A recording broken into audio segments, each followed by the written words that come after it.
नमस्कार, मेरा नाम है निखिल। आप देख रहे हैं न्यूज फॉर नेशन। हिंदुत्व के पोस्टर बॉय, राम मंदिर आंदोलन के नायक व बाबरी विध्वंस के हीरो उत्तर प्रदेश के पूर्व मुख्यमंत्री कल्याण सिंह कल राम के हो गए।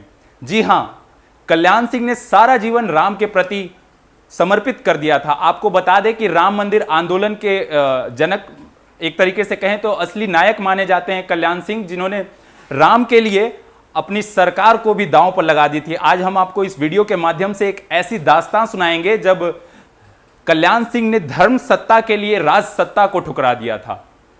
क्या है पूरी कहानी, विस्तार से बताते। 1991 में उत्तर प्रदेश में पहली बार भाजपा की सरकार बनी। मुख्यमंत्री बने कल्याण सिंह।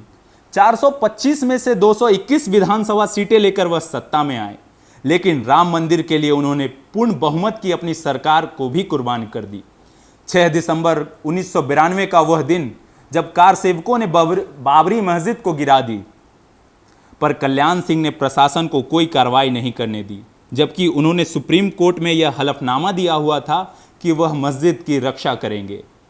इस वादा खिलाफी के लिए सुप्रीम कोर्ट ने उन्हें 1 दिन जेल की सजा भी दी। मस्जिद गिरने के तुरंत बाद कल्याण सिंह ने मुख्यमंत्री पद से इस्तीफा दे दिया, लेकिन अगले ही दिन 7 दिसंबर 1992 को केंद्र की नरसिम्हा राव सरकार ने उत्तर प्रदेश सरकार को बर्खास्त कर दिया।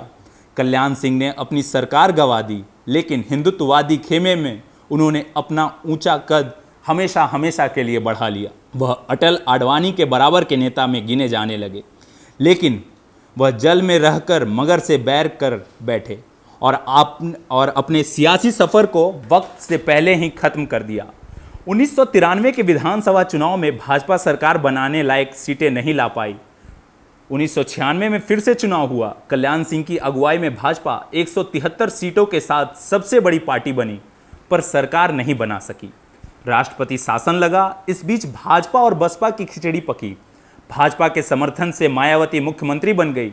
समझौता हुआ था कि 6 महीने बसपा और 6 महीने भाजपा का मुख्यमंत्री रहेगा। मायावती के 6 महीने पूरे हुए तो कल्याण सिंह 21 सितंबर 1997 को मुख्यमंत्री बने, लेकिन 1 महीना भी नहीं बीता कि मायावती ने समर्थन वापस ले लिया। कल्याण सिंह का जाना तय था, लेकिन उन्होंने जंबो मंत्रिमंडल का इतिहास रचा और 90 से ज़्यादा मंत्री बनाकर अपनी सरकार बचाई। पहले कार्यकाल में कल्याण सिंह की छवि बोल्ड प्रशासक की बनी थी, लेकिन दूसरे कार्यकाल में कहानी अलग रही। राजा भैया जैसे बाहुबली उनके मंत्रिमंडल में शामिल हो गए। कल्याण सिंह की करीबी कुसुम राय के सरकार और पार्टी के कामकाज में बढ़ते दखल से भी पार्टी के कई बड़े नेता उनसे नाराज रहने लगे। 21 फरवरी 1998 को यूपी के तत्कालीन राज्यपाल रोमेश भंडारी ने कल्याण सरकार को बर्खास्त कर दिया। जगत बिका पाल को देर रात मुख्यमंत्री पद की शपथ दिलाई गई। इलाहाबाद हाईकोर्ट के आदेश पर जगत बिका पाल को हटाना पड़ा और कल्याण सिंह को अपनी कुर्सी वापस मिल गई।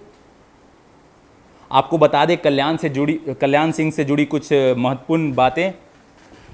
जब बाबरी ढांचा गिरा तो जब लोगों ने उनसे सवाल किया कि ये ढांचा गिरना राष्ट्र के लिए शर्म की बात है, तब कल्याण सिंह ने कहा कि राष्ट्र शर्म की बात नहीं बल्कि राष्ट्र गर्व का विषय है।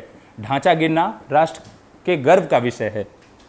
साथ ही साथ उन्होंने कहा कि ढांचा नहीं बचा, मुझे कोई गम नहीं इस बात का, मुझे इस बात का कोई पश्चाताप नहीं है, ना ही कोई दुख है। जो हुआ वो राम मंदिर की इच्छा थी। टूटने के बाद लोग कहते हैं कि राष्ट्रीय शर्म का विषय है। मैं कहता हूं ये राष्ट्रीय गर्व का विषय है। ढांचा गिरने के बाद मैंने इस्तीफा दे दिया था। तो हमने आपको बताया कि किस प्रकार कल्याण सिंह ने धर्म सत्ता के लिए राज सत्ता को ठुकरा दिया और अंत में भी राम के ही हो गए। सारा जीवन कल्याण सिंह का राम के प्रति समर्पित था और अंत में भी राम के होकर रह गए। आज सारा देश कल्याण सिंह को नम्र आंखों से विदा कर रहा है। कुछ ही देर में प्रधानमंत्री नरेंद्र मोदी भी लखनऊ पहुंचेंगे और कल्याण सिंह के पार्थिव शरीर पर माल्यार्पण करेंगे। साथ ही साथ उनको अंतिम विदाई देंगे। और भी अपडेट्स देंगे, बने रहिए न्यूज़ फॉर नेशन के साथ। धन्यवाद।